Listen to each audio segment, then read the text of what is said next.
తాతయ్య, నేను మీ తాతయ్యని మాట్లాడుతున్నాను. బాగా విను. వృద్ధుల యొద్ద జ్ఞానం ఉన్నది అంటాడు. ఎంచితే ఎంత అనుభవం చేత, వాళ్ళ అనుభవం చేత కింద మీద పడి తెప్పిపోయి పడిపోయి శిక్షణ పొంది ఆత్మీయ అనుభవం చేత చెప్తున్నాను ఈ మాటలన్నీ. ఎప్పుడు కూడా దేనిని నమ్మకూడదు, ఎవరిని నమ్మకూడదు, నిన్ను నీవు కూడా నమ్మకూడదు. సమస్తము పరిశీలించి మీరేం దాన్ని చేపట్టాలా. ఈనాడు అబ్రహాం వారసులమని, మేమే వారసులమని క్రైస్తవులు అంటున్నారు. ఆత్మ సంబంధమైన వారసులు అంటారు. మరి ముస్లిమ్స్ ఏమంటున్నారు? అరే జ్యేష్ఠ కుమారుడికి పుట్టాము, జ్యేష్ఠ కుమారుడు ఇస్మాయిలు, మేము వారసులం అంటున్నారు. అంటే వారసులంటే రాజ్యానికి అరుగురు. ఎవరేమో అరుచుకుంటే నాకెందుకు, మేమే వారసులమని ఇజ్రాయెల్ అంటున్నారు. మరి సమస్తము పరిశీలించి మీరేంది అని చేపట్టాలి కదా. ఒకవేళ ఈశ్వరు పంపలేదనుకో, ఉదాహరణకి ఆ పరలోకపు తండ్రి అన్యాయస్తుడు అయిపోడా. ఎందుకంటే ఆయన హెచ్చరించకుండా, గద్దించకుండా, తెలియజేయకుండా అనే తీర్పు చేశాడు. మరి అప్పటికి ఈశ్వరు రాకముందే 400 సంవత్సరాల ముందే, 400 సంవత్సరాల వరకు ఏ ప్రవక్త లేడు. అర్థమైందా? యెరూషలేము నాశనం అయిపోయింది, ఆలయం నాశనం అయిపోయింది, రాజ్యం నాశనం అయిపోయింది, దిక్కుమాలి అయిపోయారు. అటువంటి దాన్ని ఆ పరలోకమంత తండ్రి తన ప్రవక్తల ద్వారా హెచ్చరించకుండా, గద్దించకుండా, చూపించకుండా, వినిపించకుండా జడ్జిమెంట్ అవుతుందా? మీరే ఆలోచించండి. కాబట్టి ఆయన వచ్చాడు, ఆ 12 గోత్రాలకి గురించి వచ్చారని రాయబడి ఉంది. తరువాత ఆయన ఇలా యెరూషలేము నాశనం అయిపోతుంది అని చెప్తూ పారిపోవుట చలికాల మంది కానీ, లేకపోతే విశ్రాంతి మంది కాబట్టి చెప్తాడు. అది జరిగింది. ఆ జనం 2 సార్లు జరిగింది అది చెప్పాను, మరొకసారి చెప్తాం, తప్పించుకున్నారు. కాబట్టి 100% యేసుని పంపబడ్డాడు మెసెంజర్గా హెచ్చరించడానికి గాను. ఓకే, అయితే యెషువా మర్మము, ఈ మర్మాన్ని చెప్తున్నాను. మీరు ఫస్ట్ పార్ట్ చెప్తున్నాను ఒకసారి. మర్మము, ఈ మర్మాన్ని అర్థం అయితే అది ఎప్పుడు బయలుపడుతుంది? చివరి కాలంలో బయలుపడుతుంది అని చెప్పారు. మత్తయి సువార్త 10వ అధ్యాయం 13వ అధ్యాయం 10-11 చదవమ్మా. మత్తయి సువార్త 13వ అధ్యాయము 10-11 వచనాలు. తరువాత శిష్యులు వచ్చి, నీవు ఉపమాన రీతిగా ఎందుకు వారితో మాట్లాడుచున్నావని ఆయనను అడుగుగా, ఆయన వారితో ఇట్లనెను, పరలోక రాజ్య మర్మములు ఎరుగుట మీకు అనుగ్రహింపబడి ఉన్నది కానీ వారికి అనుగ్రహింపబడలేదు. మీకు శిష్యులతో చెప్తారు. ఎవరు మీకంటే శిష్యులంటే సమత్వం విడిచిపెట్టి తల్లి గర్భలు పడకముందే వాళ్ళు ఏర్పాటు చేయబడినవారు, ప్రతిష్ఠింపబడినవారు, ఎన్నుకొనబడినవారు, వారికి తప్ప అంటే అందరికీ అర్థం కాదని చెప్పాడు బట్ట. అంటే శిష్యునికి అర్థమవుతుంది. అందులోనే ఇది మర్మం కదా. పరలోక రాజ్యం అయితే మర్మము. యోహాను సువార్త 16:20 చదవమ్మా. యోహాను సువార్త 16వ అధ్యాయము 25వ వచనం. ఈ సంగతులు గూఢార్థంగా మీతో చెప్పితిని. ప్రతిదీ కూడా ఈ గూఢార్థం అర్థం చేసుకోలేక క్రైస్తవులు అందులైపోయారు, ముస్లింలు చేతి మూర్ఖులైపోయారు. ఈ గూఢార్థం అర్థం కాలేదు. ఏంటిది చూడండి, చదవమ్మా. 15:1 చదవమ్మా. 15:1 యోహాను సువార్త. నేను నిజమైన ద్రాక్షవల్లిని. ఎవరుది? యెషువా ఏమంటాడు బాబు? నేను నిజమైన ద్రాక్షవల్లి. ఎవరట? యెషువా ఎవరు? నిజమైన ద్రాక్షవల్లిని. ద్రాక్షవల్లి అంటే యెషువా. 5వ చదువు. యోహాను సువార్త 15:1 మరి పూర్తిదమ్మా. యోహాను సువార్త 15:1. నేను నిజమైన ద్రాక్షవల్లిని, నా తండ్రి వ్యవసాయకుడు. నాలో ఫలింపని ప్రతి తీగను ఆయన తీసి పారవేయను. ఎవరిలో ఫలించాలి? తీగలంటే ఎవరు? ఇది ద్రాక్షవల్లి అంటే ఎవరు? ద్రాక్షవల్లిలో ఫలించాలి. నాలో అంటే ద్రాక్షవల్లి. ఇప్పుడు 5వ పక్షం ఎందులో ఫలించాలి బాబు? ద్రాక్షవల్లి ఎవరు చేయలేదు. ఇప్పుడు 5:15 చదవమ్మా. యోహాను సువార్త 15:5 వచనం. ద్రాక్షవల్లిని నేను, అది తీగలు మీరు. తీగలు ద్రాక్షవల్లి. ఇది మర్మం చెప్పాడు కదా ఇందాక. మర్మము గూఢార్థం చెప్పాడు కదా. ఇప్పుడు ఈ మర్మం ఎక్కడికి వెళ్ళాలి? అలా ఉందో లేదో లేఖనం చూడాలి. లేఖనాలకు వెళ్తాం. లేఖనాలకు వెళ్తే కీర్తనలు 80వ అధ్యాయము 8వ వచనం చూడండి. యెషువా నేను ద్రాక్షవల్లిని అంటాడు, అవును తీగలు మీరు అంటాడు. అంటే ద్రాక్షవల్లి అంటే ఇప్పుడు ఇప్పుడు మర్మం కదా. ఈ మర్మం ఎక్కడ ఉంది? కీర్తన గ్రంథంలో 80:8 చదవమ్మా.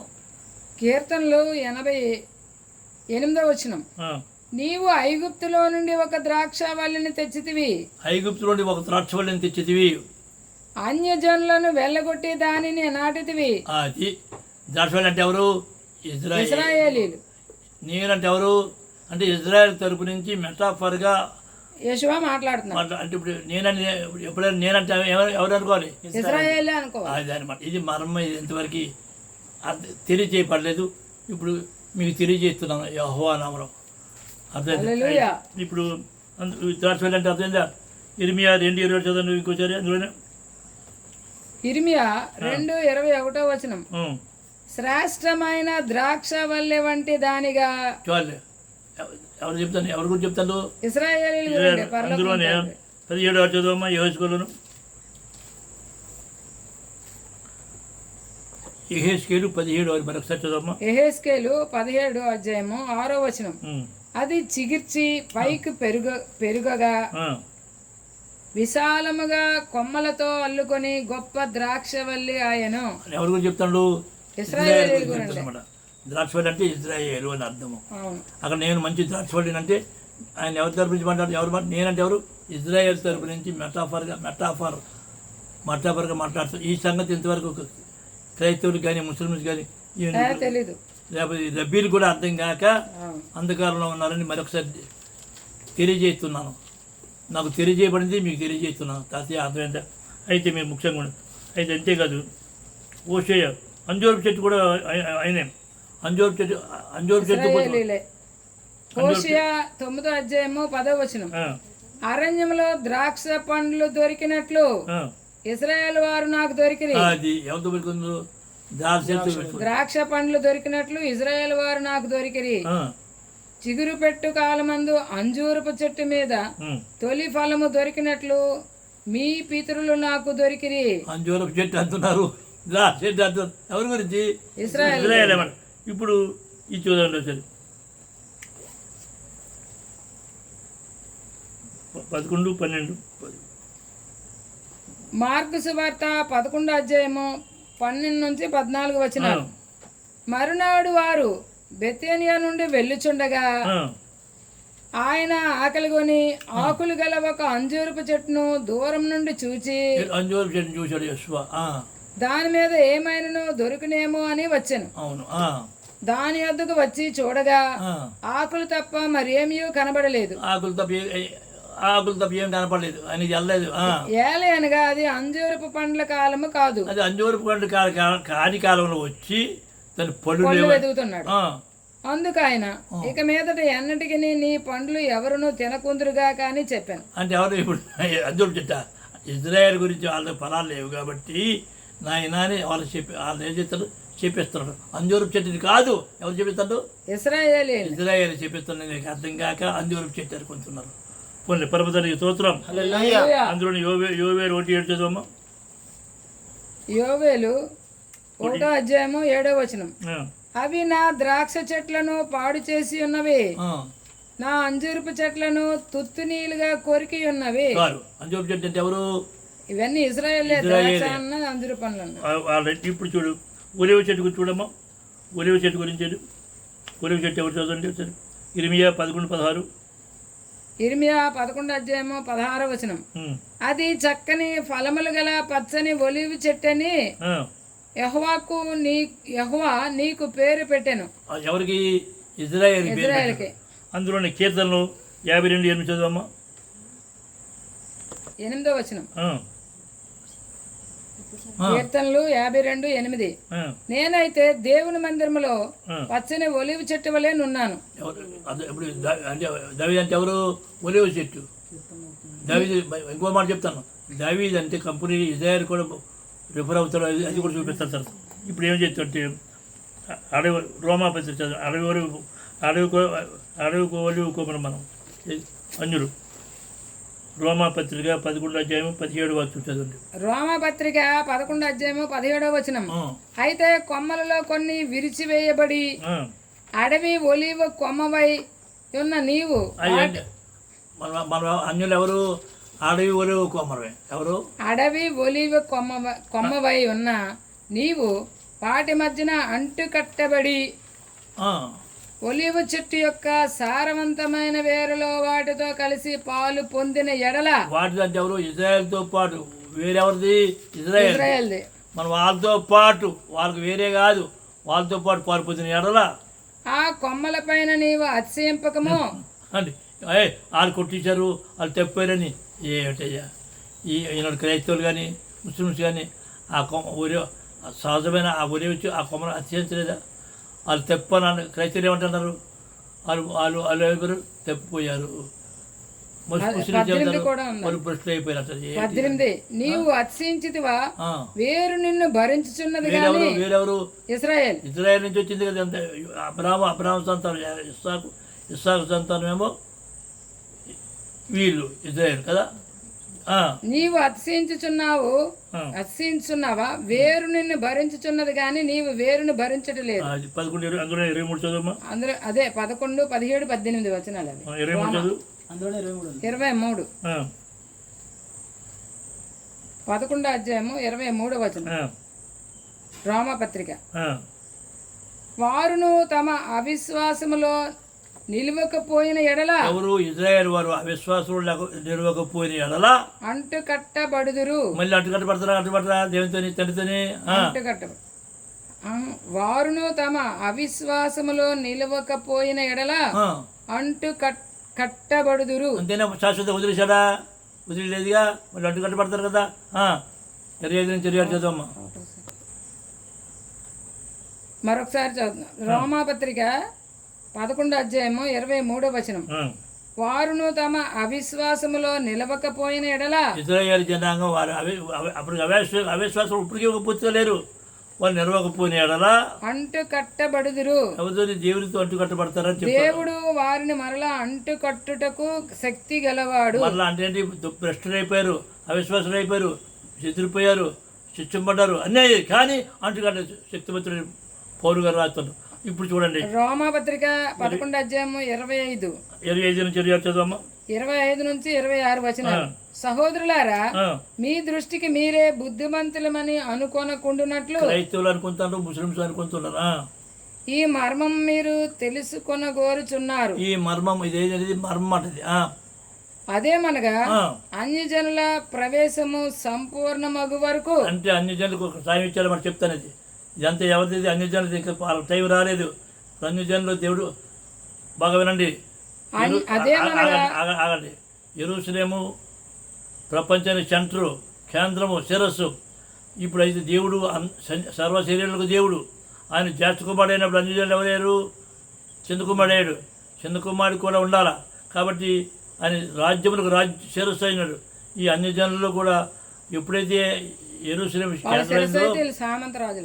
అయిందో ఇవన్నీ కూడా ఆయా దేశాల్లో, ఆయా రాష్ట్రాల్లో, ఆయా భాషలు మాట్లాడే మధ్య ఏర్పడుకునే స్థలాలు ఉంటాయి. ఇవన్నీ కూడా రాబోదానికి బీచ్ అనమాట. అర్థమైందా? తరదా విషయం చెప్తాను. వాళ్ళు విడిచిపెట్టబడలేదు. మళ్ళీ వాళ్ళ టైం వచ్చింది, ఇంకా వస్తుంది కూడా. ఇప్పుడు చదువు మీరు ఏం జరిగారు? రోమపత్రిక 11వ అధ్యాయము 25, 26 వచనాలు. సహోదరులారా, మీ దృష్టికి మీరే బుద్ధిమంతులమని అనుకొనకుండునట్లు ఈ మర్మము మీరు తెలుసుకొని కోరుచున్నారు. ఇది మర్మము. వాళ్ళు కఠినపరిచాడు, టైం వచ్చేవారు, వాళ్ళు శిక్షించాడు, చెదరగొట్టాడు. కానీ ఆయన మళ్ళీ వాళ్ళందరినీ అదేమనగా వాళ్ళందరూ వస్తారు. వాళ్ళందరూ ఏకమనసు వస్తుంది, ఏకహృదయం వస్తుంది, ఏకాదశి వస్తుంది. మళ్ళీ ఏమైపోతారు? తండ్రితో అడ్డుకట్టబడతారు. ఆ రాజ్యం వాళ్ళదే, మహిమ వాళ్ళదే, ఘనత వాళ్ళదే, అంత బాధ వాళ్ళదే.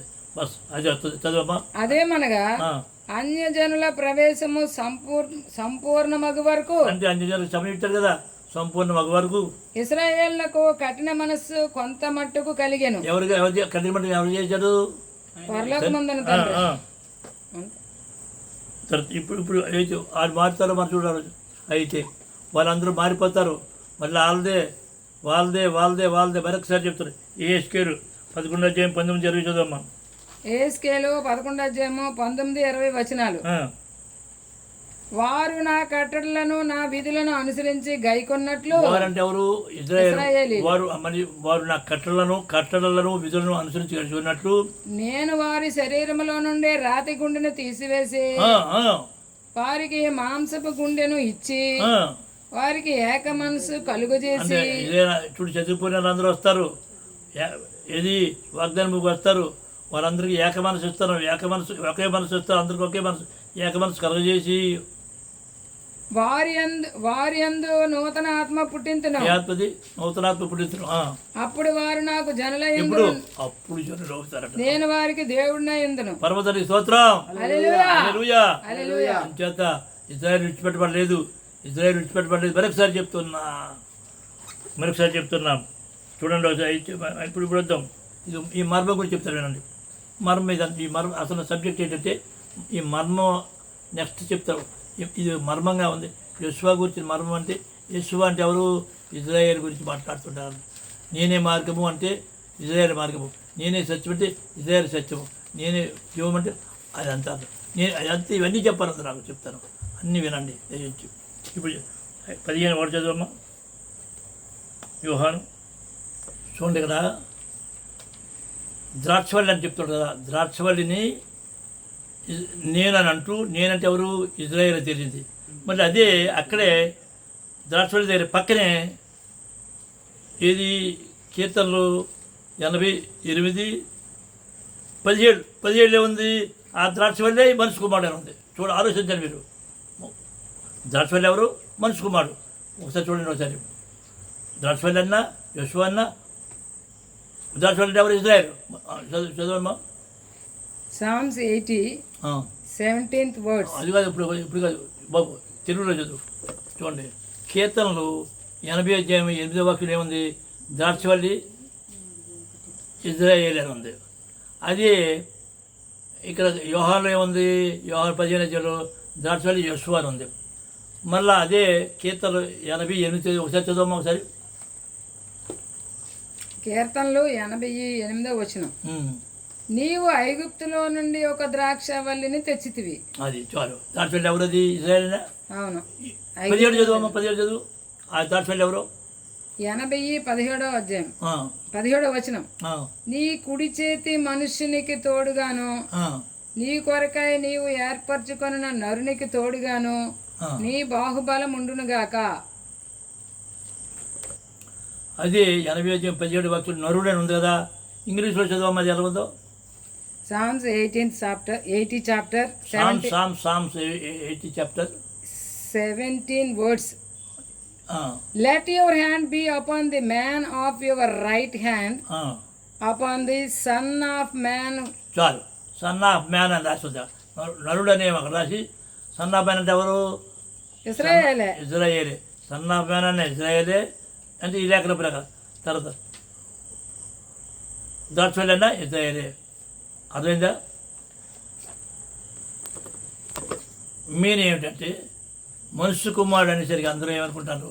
యేసుక్రీస్తు లేకపోతే యెషువా మెస్సియా అనుకుంటున్నారు. కానీ బైబిల్ లోపలికి వెళ్ళాలి.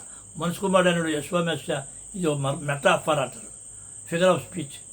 ఇవన్నీ ఏ విధంగా అవన్నీ క్లియర్ చేసి నెక్స్ట్ మెసేజ్లో ఇది జస్ట్ ఇంట్రొడక్షన్ ఇస్తారు అంతే. ఒకసారి చూడండి. మనుషు కుమారుడు ఇందాక ఏం చేసుకున్నాం? మనుషు కుమారుడు అంటే ఎవరు నేర్చుకున్నాం? ఇజ్రాయేల్ అని నేర్చుకున్నాం. ఆయన ఎవరు? ద్రాక్షవల్లి నేర్చుకున్నాం. ఇప్పుడు మనుషు కుమారుడు అంటే ఎవరు? యెషువా మెస్సియా. ఇప్పుడు చదవండి ఒకసారి. యెహెజ్కేలు 3 చదవండి. యెహెజ్కేలు 3వ అధ్యాయము 1వ వచనం. మరియు ఆయన నాతో ఇలాగూ సెలవిచ్చెను, నరపుత్రుడా. ఇంగ్లీష్లో ఏముంది? నరపుత్రుడు అంటే ఏముంది? సన్ ఆఫ్ మ్యాన్ అని ఉంటుంది. ఏముంటుంది? Son of man. మనిషి కుమారుడు అంటే యెహెజ్కేలే మనిషి. అక్కడేమో యెషువా మనిషి కుమారుడు. ఇక్కడ మనిషి కుమారుడు అంటే ఎవరు? యెహెజ్కేలు. అక్కడేమో ఇజ్రాయేల్ మనిషి కుమారుడు. చూడండి కన్ఫ్యూజన్. ఇదంతా క్లియర్గా చేయాలని నా ఆశ. చదువమ్మా 3:1. యెహెజ్కేలు 3:1. యెహెజ్కేల్ chapter 3 1 word. Moreover he said to me, son of man. అక్కడే ఉంది నరపుత్రుడు అని ఉంటుంది తెలుగులో. ఇక్కడే ఉంది ఇంగ్లీష్లో సన్ ఆఫ్ మ్యాన్. ఎవరి గురించి? యెహెజ్కేలు సన్ ఆఫ్ మ్యాన్ అని పిలుస్తున్నాడు ఆ పరమ తండ్రి. 4వ చదువు. యెహెజ్కేల్ 4th chapter one word, you also son of man. Son of man అక్కడే ఉంది. Son of man, son of man అంటే ఎవరు? మనిషి కుమారుడు అంటే ఎవరు? యేసుకేలు. అక్కడెవరు? దాచిపల్లి. అక్కడెవరు? యోషువ. చూడండి ఎలా మారుతున్నారో. ఇది పెద్ద మర్మం ఉంది కదా. ఇప్పుడు అందులోనే నేను అడగండి దానియేలు 8:17 చదవమ్మా. దానియేలు 8వ అధ్యాయము 17వ వచనం. అప్పుడు అతడు నేను నిలుచున్న చోటునకు వచ్చెను. అతడు రాగానే నేను మహా భయముంది సాష్టాంగ పడితిని. అతడు నరపుత్రుడా, అదిగో నరపుత్రుడు అని ఎవరు పిలిచాడు? దానియేలు నరపుత్రుడా. దానియేలు మనిషి కుమారుడట, యేసుకేలు మనిషి కుమారుడట, యెషువ మనిషి కుమారుడట. అర్థమైందా? నరపుత్రుడా. చాలా ముఖ్యమైన విషయం. ఎందుకు ముఖ్యమైన విషయం అంటే మనిషి కుమారుడు గురించి తెలిస్తేనే తప్ప మనకు అసలైన సబ్జెక్ట్ అర్థం కాదు. మనిషి కుమారుడు అంటే యెషువ అని అక్కడ ఉంది. ఆ మనిషి కుమారుడు దాచిపల్లి. దాచిపల్లి అంటే ఎవరు? ఇజ్రాయేలు. మనిషి కుమారుడు దానియేలు కూడా మనిషి కుమారుడే, యేసుకేలు మనిషి కుమారుడే. ఇక్కడ ఈ మనిషి కుమారుడు గురించి చూడండి. భగవాన్ ఇది వెరీ ఇంపార్టెంట్. దానియేలు 7:13-14 చదవమ్మా. దానియేలు గ్రంథము 7వ అధ్యాయము 13-14. దానియేలు 7వ అధ్యాయము 13-14 వచనాలు. రాత్రి కలిగిన దర్శనములను నేను ఇంకా చూచుచుండగా ఆకాశ మేఘారూఢుడై మనుష్య కుమారుని పోలిన ఒకడు వచ్చి, మనిషి కుమారుడు పోలిన వాడు అంటాడు. యేసుకేలు మనిషి కుమారుడు, దానియేలు మనిషి కుమారుడు, ఇజ్రాయేల్ మనిషి కుమారుడు, యెషువ కూడా మనిషి కుమారుడే. మనిషి కుమారుడు పోలిన వాడు ఒకడు వచ్చి ఆ మహావృద్ధుడగు వాని సన్నిధిని ప్రవేశించి, ఎవడు? మహావృద్ధుడగు వాని సన్నిధి ప్రవేశించి ఆయన సముఖమునకు తేబడ్డాడు. ఎవరు? మనిషి కుమారుని పోలినవాడు.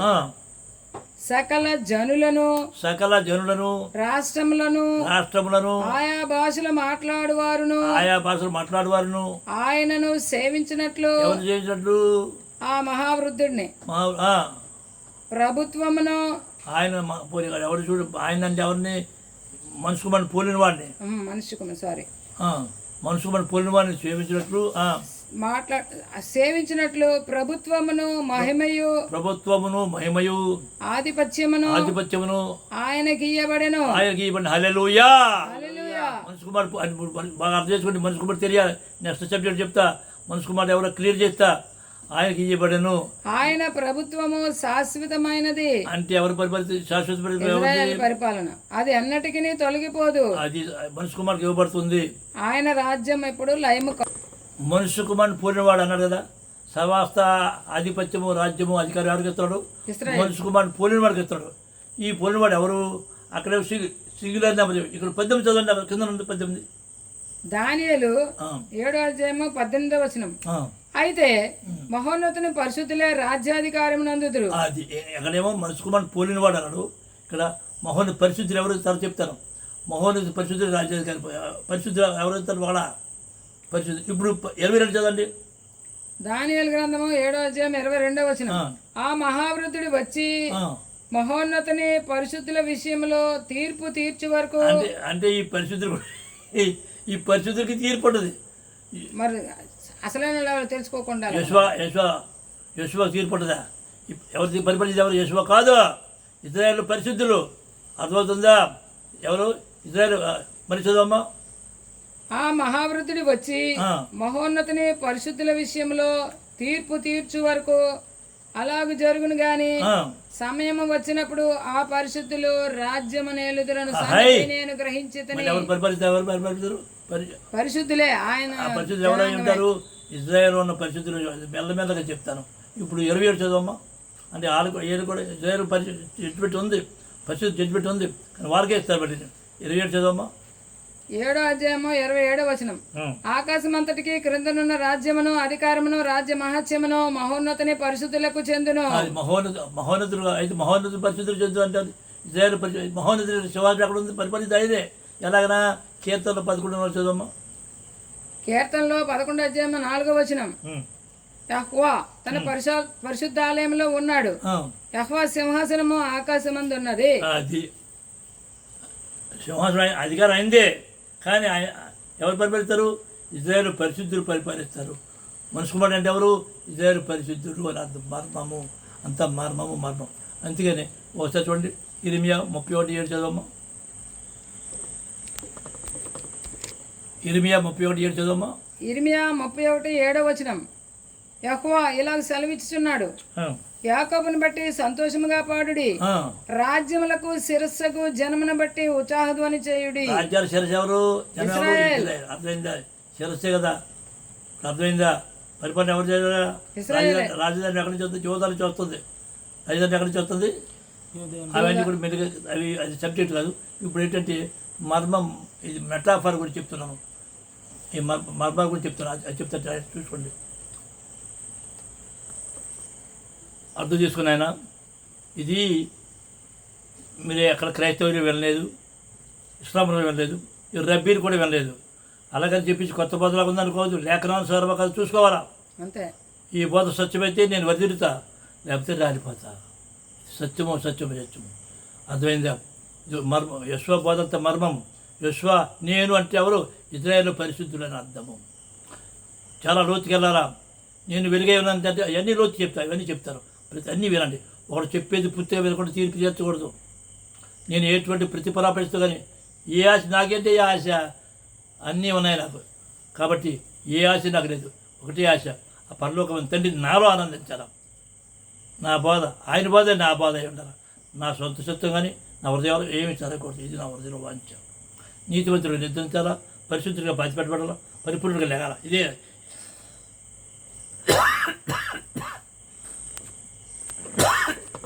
ఇప్పుడు క్లియర్ చేస్తున్నాను అండి. ఈ మెటాఫర్ ఎలా ఉంటుందో, రూపకాలంకారం ఉంటుందండి. మీక 7:8-9 చదవండి. మేక 7:8 ఒకటి చదువమ్మా. 8-9 క్లియర్గా చదువు. నా అసలైన విషయానికి వద్దాం. ఇది ఈ మర్మం ఇది అర్థం చేసుకుంటే మీకు అర్థమైపోద్ది. మీక 7:8-9. మీక 7:8-9. నా శత్రువా నా మీద అతిశయింపవద్దు, నేను క్రింద పడినను తిరిగి లేతును, నేను అంధకారమందు కూర్చున్నను, యెహోవా నాకు వెలుగుగా నుండును. నేను యెహోవా దృష్టికి పాపం చేస్తున్న గనుక ఆయన నా పక్షమున వ్యాజ్యమాడి నా పక్షమున న్యాయము తీర్చు వరకు నేను ఆయన కోపాగ్నిని సహింతును.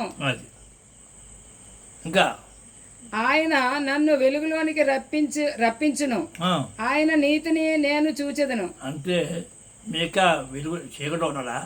ఎవరి గురించి మాట్లాడుతాడు? ఇశ్రాయేల్ గురించి. ఇశ్రాయేల్ గురించి మాట్లాడుతూ నేనని మాట్లాడు. నేనంటే ఇశ్రాయేల్. నేనంటే ఎవరు? ఇశ్రాయేల్. చదువమ్మా. నా శత్రువు దాన్ని చూచును. చాలు. ఇప్పుడు అర్థమైంది. నేనంటే ఎవరో కూడా, మీకంటే ఎవరు? నేనంటే ఎవరు? ఇశ్రాయేల్ గురించి. పడిపోయినా లేస్తారు అని అర్థం. తండ్రి లేపుతాడని. కీర్తనలో 118-17 చదువమ్మా. కీర్తనలు 118-17. నేను చావను, సజీవుడునై యెహోవా క్రియలు వివరించదను. నేను సావను అంటుంటే ఎవరు? ఇశ్రాయేల్. సావడా? మరి ఎవరు? నేనంటే ఎవరు? ఇశ్రాయేల్. చూడండి ఒకసారి. నేనంటే ఇజ్రాయేల్. అది హబక్కూకు 1 చదువమ్మా. హబక్కూకు 1:12. యెహోవా నా తండ్రి, నా దేవా, నా పరిశుద్ధ దేవా, ఆది నుండి నీవు ఉన్నవాడివి కావా? మేము మరణమునందము. అది మేమంటే ఎవరు? ఇజ్రాయేల్. అంటే వాళ్ళు నశించరు. మరణం అంటే నశించరు, నాశనమైపోరు అని అర్థం. అలా మేము మరణమునందము. ఇది ఎక్కడో యెషయా గ్రంథము ఇతరుల గురించి 54:8 చదవండి. యెషయా 54:8-10. మహోద్రేకము కలిగి నిమిషము మాత్రము నీకు విముఖుడనైతిని. నిత్యమైన కృపతో నీకు వాత్సల్యము చూపుదును. స్తోత్రం. హల్లెలూయా. 10 పర్వతములు తొలగిపోయినను, మెట్టలు తత్తరిల్లినను, నా కృప నిన్ను విడిచిపోదు. ఎవరి గురించి చెప్తాడు? ఇశ్రాయేలీయుల గురించి. నేను చనిపోయినంటే ఇజ్రాయేలు. ఇదంతా కూడా ఇజ్రాయేల్ గురించి చెప్తాను. అయితే ఇజ్రాయేల్ అంటే అందరూ కాదు సుమని. ఇజ్రాయేల్లో నక్షత్రాలు ఉన్నారు, ఇసుక రేణువులు ఉన్నారు. నీతివంతులు అందులో ఎవరు? నీతివంతులు ఉన్నారు, అందులో పని పరిస్థితులు ఉన్నారు. ఇవన్నీ లెక్క లోతుగా అవి కూడా చెప్తాను మీకు దయించి బాగా వినండి. ఎప్పుడు కూడా ఒకడు చెప్పేది పూర్తి వినాలా. ఒక మొక్క విని ఇది ఒకటి క్రైస్తవ్యం అంధకారం. ఎందుకంటే ఈనాడు 1720 సిద్ధాంతాలు ఎవడు బోధ ఆడిదే, ఎవడు కనుక్కొని వాడిదే, ఏమి చేయమంటారు, కష్టం అది. ఇంకా ముస్లిం చెప్పక్కర్లేదు, మొత్తం బాగా చేశారు. అంత గ్రంథం తప్పు కాదు, గ్రంథంలో బలపడుతుందమ్మా ఈయన మార్చేశారు. ఇద్దరు రబ్బీ లేరా, వాళ్ళకి కళ్ళు తీరబడలేదు, అదోనే కూడా ఉన్నారు. 7 సిద్ధాంతాలు అంటారు కొంతమంది, రకరకాలుగా ఏకత్వం రాలేదు. వీళ్ళందరూ ఏక మనసు రావాలా, ఏక హృదయం రావాలా, ఏకాత్మ రావాలా, ఒక్కటి అవ్వాలా. ఇది ఎప్పుడు వస్తారు అది చెప్పండి, ఒక్కొక్క చెప్పండి. ప్రపంచంలో ఉన్న ఆయా దేశాల్లో చెందుకుని యూదులందరూ కలిసి వాగ్దాన భూమికి వస్తారు. మళ్ళీ యుద్ధం జరుగుతుంది. యుద్ధంలో 3 వంతులు 2 వంతులు జారిపోతారు. ఒక వంతు మళ్ళీ శోధింపబడిన తర్వాత అప్పుడు అన్నమాట వారు అందరూ కలిపి ఏక మనసు వస్తుంది, అప్పుడు గురించి మాట్లాడుతారు. వారి గురించి ఒకసారి ఒక మొక్క చెప్తారు. జకర్యా 13:8-9 చదవమ్మా. జకర్యా 13:8-9 దేశమంతటా జనులలో 2 భాగముల వారు తెగవేయబడి చత్తురు, 3వ భాగము వారు శేషింతురు. ఆ 3వ భాగమును నేను అగ్నిలో నుండి వెండిని తీసి శుద్ధపరిచినట్లు శుద్ధపరచును, బంగారమును శోధించినట్లు వారిని శోధించును. వారు నా నామం బట్టి మొర్రపెట్టగా, ఏ నామం అదోనే అన్నప్పుడు అసలైన నామం ప్రార్థన చేస్తారు. యెహోవా, నేను వారి మొర్రను ఆలకింతును. వీరు నా జనులని నేను చెప్పుదును, యెహోవా మా దేవుడని వారు చెప్పుదురు. ఆ శోధింపబడిన తరువాత అంతే లేఖలో చెప్తుంది. వీళ్ళందరినీ ఏది కాదు, అర్థమైందా? 3వ వంతు శోధింప. English Bible యోవేలు 2:32 చదవమ్మా.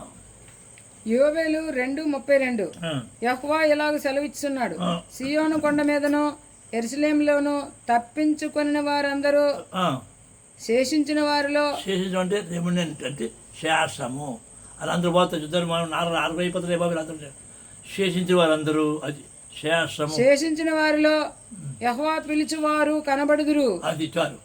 శేషించి అర్థమైందా? శేషం ఉంటారా, అందరూ ఉంటారా? ఈ అందరూ మనసు కుమారుడు కాదు, ఈ శేషించిన వారే మనసు కుమారుడు. లోతుకి వెళ్ళాలి మనం. అందులో ఆయన పిలువబడిన వారు, ఏర్పాటు చేయబడిన వారు. అంతే. జపన్యా 3:13 చదవమ్మా. జెఫన్యా 3:13 ఇశ్రాయేలీలో మిగిలిన వారు పాపము చేయరు. అది పర్వతానికి స్తోత్రం. హల్లెలూయా. నీతివంతులు మిగిలిన వారు అంటే జారిపోతారు కదా. వీళ్ళందరూ ఈ కూడా ఏ లోపాలు చూడదు. ఇక పరిపత్వం రాలేదు, సమయం రాలేదు, వాళ్ళకి ఇక రాలేదు. వాళ్ళందరూ ఒక్క మనిషి అయిపోతారు అప్పుడు అనమాట. అర్థమైందా? ఇశ్రాయేలీలో మిగిలిన వారు పాపం చేయరు, అబద్ధమాడరు, కపటములాడు నాలుక వారి నోట నుండదు. పర్వతానికి స్తోత్రం. హల్లెలూయా. మనిషి కుమారుడు అంటే ఎవరు? వాళ్ళనమాట. ఆ పరిశుద్ధులు. ఏ పరిశుద్ధులు? మనిషి కుమారుడు పొడి ఎవరు? ఆ పరిశుద్ధి ఆడే రాజ్యం. అలాంటి వారు రాజ్యం వెళ్తారని అర్థం. వాళ్ళ గురించి చెప్తే ఇది మర్మం అర్థం కాక ఎవరు వాడే ఎవరు సంఘాలు సమాజం కట్టుకోవాలి. సమాజం ఎందుకు తప్ప ఎందుకు రాయిదంతా? నో. ఎవడైనా నేనైనా ఆ పర్వతాన్ని కంటే సంఘాన్ని ఎక్కువ ప్రేమించినా, లేకపోతే ఇంటి వారిని ఎక్కువ ప్రేమించినా, తాను ప్రేమించినా ఆయన వారికి విగ్రహారాధనే. డబ్బులు ఎక్కువ ప్రేమించినా, పేరు ప్రతిష్ట వరకు ఆశపడినా, స్వమయం ఇవన్నీ కూడా విగ్రహారాధనే. ఎవడైతే పూర్ణ మనసుతో, పూర్ణ హృదయంతో, పూర్ణాత్మతో వెతక క్రైస్తవ్యం అంధకారంలో ఉన్నదని చెప్పడం సామాన్యమా? రోషపగలవాడు ఉంటే సరే రమ్మని మాట్లాడతాం, తప్పేముంది? అయితే వియ్యానికైనా కయ్యానికైనా వాదానికైనా వాళ్ళు ఉండాలి, సమ ఉజ్జే ఉండాలి. ముస్లిం రమ్మని మాట్లాడతాం, సమ ఉజ్జే ఉండాలి. ఎవడు పడితే అంతే. దయించి నాయన ప్రార్థన చేయని. నెక్స్ట్ 2వ విషయం అన్ని క్లియర్గా చేస్తారు పట్టు దాన్ని. చూడండి, యశు అంటాడు నేనే మార్గము అంటాడు, యశు నేనే సత్యము అంటాడు, నేనే జీవము అంటాడు, నేనే వీడిగా అంటాడు, నేనే ఇది గుమ్మం ద్వారం అంటాడు. మరి ఇవన్నీ చెప్తా, అవన్నీ చూపిస్తా. పర్వతాన్ని సోదరం. హల్లెలూయా. తర్వాత తప్పకుండా నోటీస్ నెక్స్ట్లో చూడండి. ప్రొఫెసర్ ఎఫ్రాయిం మెసేజెస్ PROF.ఎఫ్రాయిం EPHRAYIM మెసేజెస్ MESSAGES మెసేజెస్. ఇది ముఖ్యంగా నా మనవాళ్ళకి రాబో తరం వరకే ఈ మెసేజ్. ఇప్పుడు ఎవరు అంటారు నాకు తెలుసు. ఎవడు సంఘం ఆడితే, ఎవడు సంస్థ ఆడితే, ఎవడు పాఠాడే, ఎవడు కోపాడు నాకు తెలుసు. ఒకదానికి మందికి అలవాటు పడినాడు, దానికి అలవాటు పడినాడు, బోధకు అలవాటు పడినాడు, సంఘాన్ని సంఘం అది ఉదే.